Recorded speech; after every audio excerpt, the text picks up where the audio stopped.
नमस्कार दोस्तों, स्वागत है आप सभी का आपके अपने चैनल हमारे संस्कार में। आज हम आपके लिए लेकर आए हैं अक्षय तृतीया के बारे में जानकारी। अक्षय तृतीया कब है और उसकी खरीदारी का शुभ मुहूर्त क्या रहने वाला है। लेकिन उससे पहले अगर आप हमारे चैनल पर नए हैं और अभी तक चैनल को सब्सक्राइब नहीं किया है तो प्लीज़ आप सभी से हाथ जोड़कर निवेदन है, प्लीज़ हमारे चैनल को सब्सक्राइब करें, वीडियो को लाइक करें, ज़्यादा से ज़्यादा शेयर करें ताकि यह जानकारी और लोगों तक भी पहुंच सके। बेल आइकन को दबाना ना भूलें ताकि हमारी आगे आने वाली हर वीडियो की जानकारी आपको नोटिफिकेशन के जरिए मिल जाया करे। कमेंट्स बॉक्स में जय हो लक्ष्मी माता की, हर हर महादेव लिखना ना भूलें। आपका यह छोटा सा सहयोग और छोटी सी कोशिश हमारे मनोबल को बहुत बढ़ाती है। अक्षय तृतीया का पर्व बैसाख मास के शुक्ल पक्ष की तृतीया तिथि को मनाया जाता है और इसी दिन ऐसा माना जाता है कि अक्षय तृतीया के दिन किए गए दान पुण्य का और सभी अच्छे कार्यों का यानी कि सत्कर्मों का क्षय नहीं होता, यानी कि वो कभी भी नष्ट नहीं होते। इस दिन माता लक्ष्मी की पूजा करने का विशेष महत्व माना गया है। इससे घर में सुख समृद्धि और धन धान्य में कभी भी कमी नहीं होती। इस दिन नया काम शुरू करना अति शुभ माना जाता है। इस दिन को बसंत पंचमी की तरह अबूझ मुहूर्त के रूप में जाना जाता है, यानी कि आपको इस दिन कोई भी काम शुरू करने से पहले या कोई भी चीज़ खरीदने से पहले किसी भी पंडित या ज्योतिषी से परामर्श करने की आवश्यकता नहीं पड़ती। शास्त्रों में ऐसा वर्णित है। इसे युगादि तिथि के नाम से जाना जाता है, यानी इस दिन युग की शुरुआत हुई थी। इसीलिए इस दिन मुहूर्त में कोई भी दोष नहीं माना जाता। और हमारे वेद शास्त्रों में तो ऐसा भी वर्णित है कि अक्षय तृतीया के दिन ही धरती पर गंगा का अवतरण हुआ था और इसी दिन से, जैसे कि इसे युगादि तिथि के रूप में जानते हैं, सतयुग, द्वापर युग, त्रेता युग की शुरुआत भी हुई थी और उसी दिन से उसकी गणना शुरू हुई थी। इस दिन भगवान विष्णु के दशावतार के छठे रूप भगवान परशुराम का भी जन्म हुआ था। इसी तरह अक्षय तृतीया के दिन से उत्तराखंड में स्थित 4 धामों की यात्रा भी शुरू हो जाती है, जिसे कि जीवन में मोक्षदायिनी यात्रा कहा जाता है। गंगोत्री और यमुनोत्री के कपाट भी खुल जाते हैं। ऐसी मान्यता है कि अक्षय तृतीया के दिन शुरू किए गए कार्यों में दिन दूनी रात चौगनी बढ़ोतरी होती रहती है, यानी उनमें कभी भी नुकसान नहीं होता। इसी तरह इस दिन पाप कर्म नहीं करने चाहिए, जी उनका भी लेखा जोखा बहुत बड़ा ही होता है। जिस तरह पुण्य कर्म क्षय नहीं होता, उसी प्रकार से अगर प्राणी इस दिन बुरे कर्म करते हैं या कोई भी उल्टा सीधा काम करते हैं तो उनसे पीछा छुड़ाना मुश्किल हो जाता है, यानी वो जन्म जन्मांतरों तक साथ बने रहते हैं। चलिए अब हम आपको बता रहे हैं अक्षय तृतीया कब से शुरू होगी और कब ख़त्म होगी।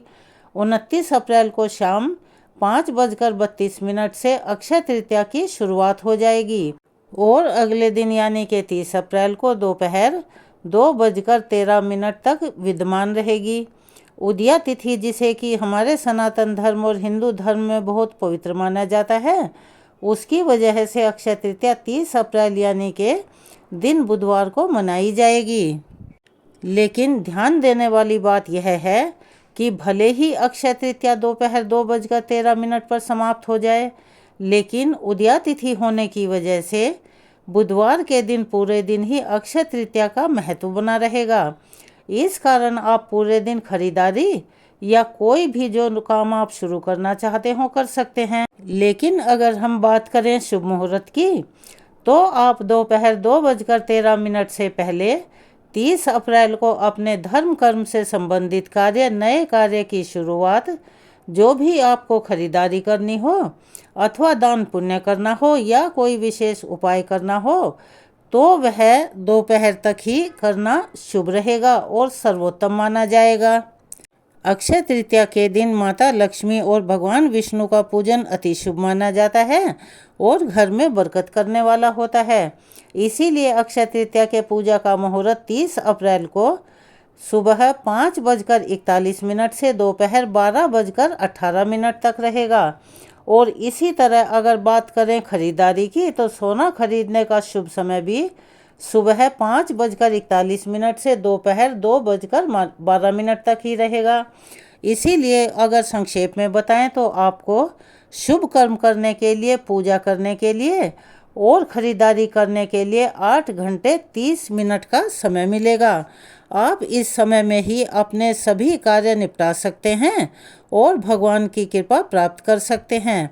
ऐसा माना जाता है कि इस दिन घर में अगर आप सोना चांदी ना खरीद कर ला पाएँ या आप कोई और बड़ी वस्तु ना खरीद पाएँ तो पीले रंग का वस्त्र, चाहे वो नाप में कितना भी हो लेकिन सवाया हो, और उसके साथ साथ हल्दी की गांठें लाना भी अति शुभ माना जाता है।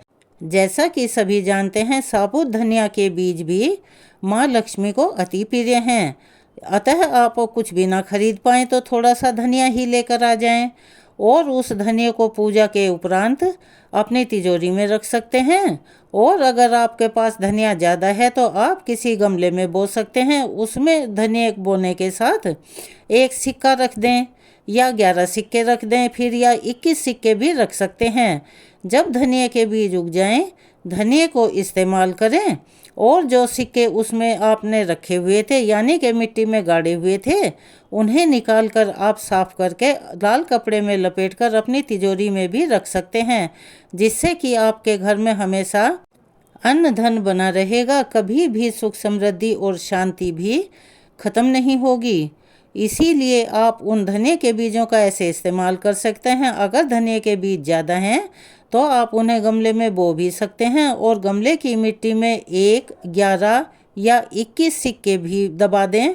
जब धनिया उग जाए तो धनिया को इस्तेमाल कर लें और उन सिक्कों को निकाल कर साफ करके लाल कपड़े में लपेटकर अपनी तिजोरी या मंदिर में रख सकते हैं।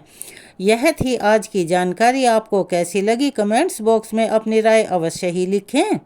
अगर आप चैनल पर नए हैं तो प्लीज़ हमारे चैनल को सब्सक्राइब करें, वीडियो को लाइक करें, ज़्यादा से ज़्यादा शेयर करें, बेल आइकन को भी दबाना ना भूलें।